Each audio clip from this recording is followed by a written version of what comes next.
YouTube, what's going on? No. Wait, can I turn my camera on like he does? Welcome. What's up, YouTube? I'm back with another live stream. Today I'm reacting to why comedy movies are dying. This might shock you, but 50 years old, no tech background, and works with robots. Let that sink in. This is 20 grads and 20... There was ever a time we needed to collectively sit in a theater and just laugh at something stupid. It's now. But it wasn't always like this. During the 90s and early 2000s, we were getting multiple hilarious comedy films each year. I bet you forgot how stacked the year 2004 was. Anchorman. I wasn't born. I was born like 5-6 years later. White Chicks, Dodgeball, Mean Girls, Napoleon Dynamite, all in the same year. If we got one movie as funny as any of these in the past 5 years, you forgot how stacked the year 2004 was. Anchorman, White Chicks, Dodgeball, Mean Girls, Napoleon Dynamite, all in the same year. If we got one movie as funny as any of these in the past 5 years, we would be grateful. But this isn't even just an opinion. The data doesn't lie. 2016 was the official point of no return for comedy films. In that year, comedies made up about 12% of the domestic box office and pulled in $1.1 billion. Just 1 year later, their share was nearly cut in half to 7%, with gross revenue dropping to $790 million, making it the single biggest one-year collapse on record. After that, it was all downhill. 2022 was particularly abysmal, with the entire genre of comedy grossing $259 million. That is an entire year of movies that gross less than just what The Hangover did in 2009. So what happened to comedy films after 2016? Well, there are a few things we have to consider, but it all boils down to one major reason. And today we are going to discuss everything, starting with how Hollywood lost the creativity that we used to see in small, medium, and high-budget comedy films. The beauty of comedy is that it's boundaryless. Unlike drama, kind of action, or even horror, it doesn't really need to...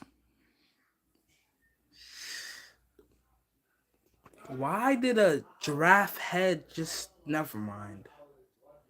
Why did I even ask that question? I know I'm not getting an answer. Play by any established rules. A comedy can start with literally anything. A talking animal, a man stuck in a time loop, a dodgeball tournament, a pair of clueless detectives, and turn it into a creative masterpiece. The premise doesn't have to be realistic. It doesn't even have to make any sense. As long as it's funny, it works. Take Ace Ventura: Pet Detective, for example. What a unique concept. A private investigator who specializes in finding lost animals. I'm not gonna lie, even the green mask was like very weird. So imagine there is a green mask that Loki steals or loses. I forgot what happened. Then a random family dude finds it, becomes super powerful and stuff, starts doing all this wacky stuff, and then he has a kid, and the kid has the powers of Loki. I can't even explain it. And solves crimes through pure chaos and speaks almost entirely in one-liners. At one point, he's literally crawling out of a rhino's ass. Then again, Jim Carrey was kind of a cheat code for 90s comedies. Films like The Mask and Liar Liar showcased his ability to immerse Liar, liar, pants on fire. Us into the most ridiculous plots imaginable. Carrey had this cartoon-like elasticity. He could bend and contort his face and body, which made even the dumbest scenes or dialogue unforgettable. Or what about Dumb and Dumber, which is literally just a movie about two... How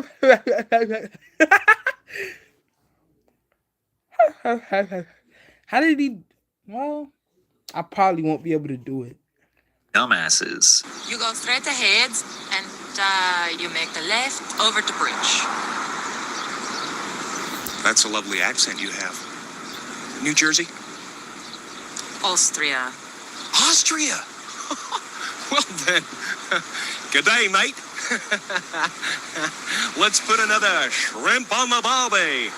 I always found myself gravitating towards films that had insanely unrealistic plots. The kind of movies where the world they're in doesn't follow society's rules or any rules at all. When there's no logic to be broken and the possibilities are endless. Like, literally anything can happen. The Hangover took this concept to the absolute maximum. At its core, it's just a bachelor party gone wrong. Something that in real life might just end with a bad hangover and some embarrassing photos. But in this world, it spirals into a mystery involving a missing groom, a stolen police car, a baby in the closet, Mike Tyson's tiger, and a mob boss named Mr. Chow. It's an escalating chain of ridiculous events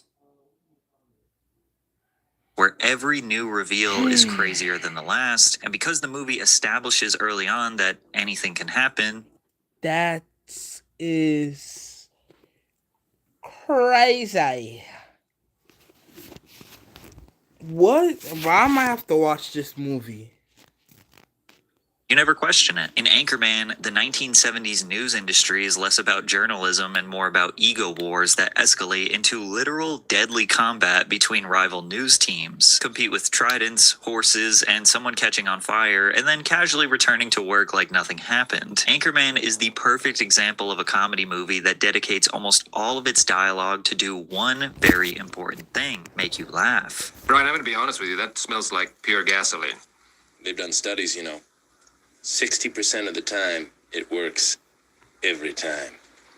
That doesn't make sense. The amount of quotable lines in this movie is unprecedented. It was even unique back then, but now, maybe you'd be lucky to get one or two quotables in a comedy movie. Dodgeball is about a Las Vegas dodgeball tournament for fully grown adults with a prize big enough to save a failing gym.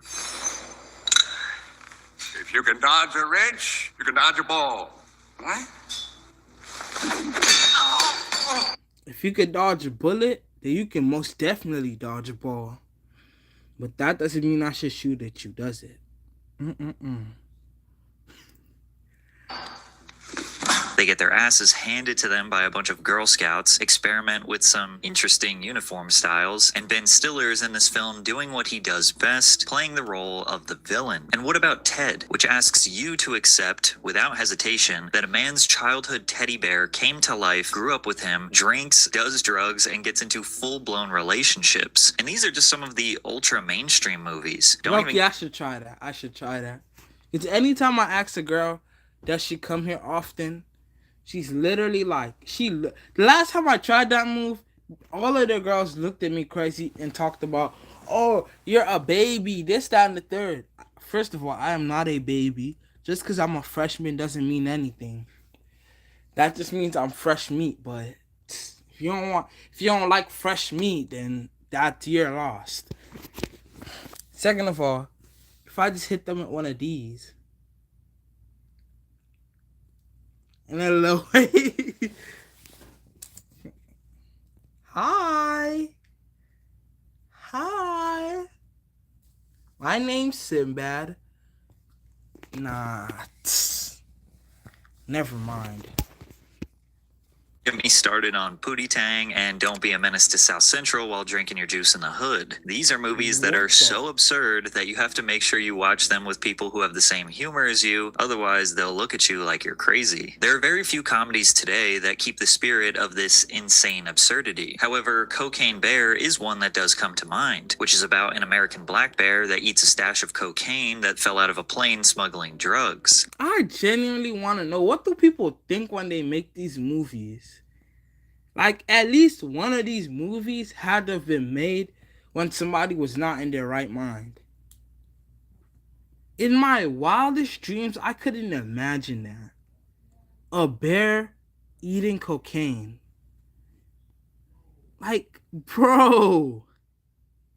The bear becomes highly aggressive, attacking and trying to kill hikers in its way. While the movie is just alright, I do respect the dumbness of this idea. It's not trying to be relatable, it's just leaning fully into a ridiculous premise and committing to the bit, and that's something we don't nearly get enough of anymore. Most modern comedy movies take the safe route. We get movies like Vacation Friends 2, a generic sequel with the same recycled concept of a holiday gone wrong and being stuck surrounded by people with clashing personalities, or the Yo, what did I just Why is she smiling so much? That's, bro, she's literally just doing this. Having the time of her life.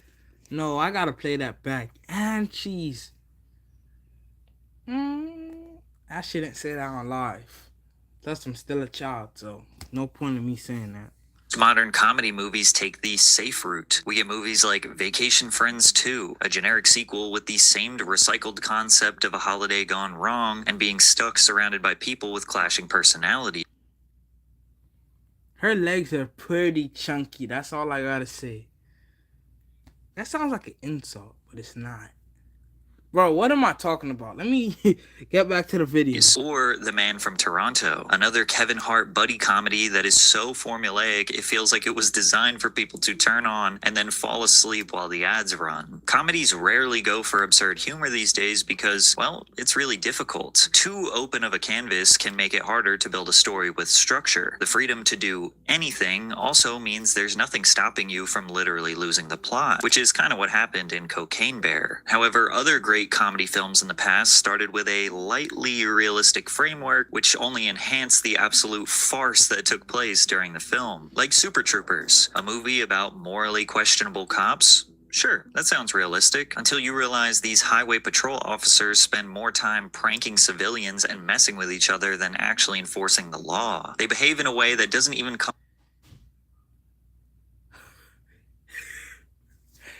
He doesn't decide to protect his head. He doesn't just decide to protect his heart. He decides to protect, well, those are his family jewels. Liquid gold, I guess. Close to representing reality, and none of them would still have jobs after these antics. But What at the did he same time, specifically shoot him?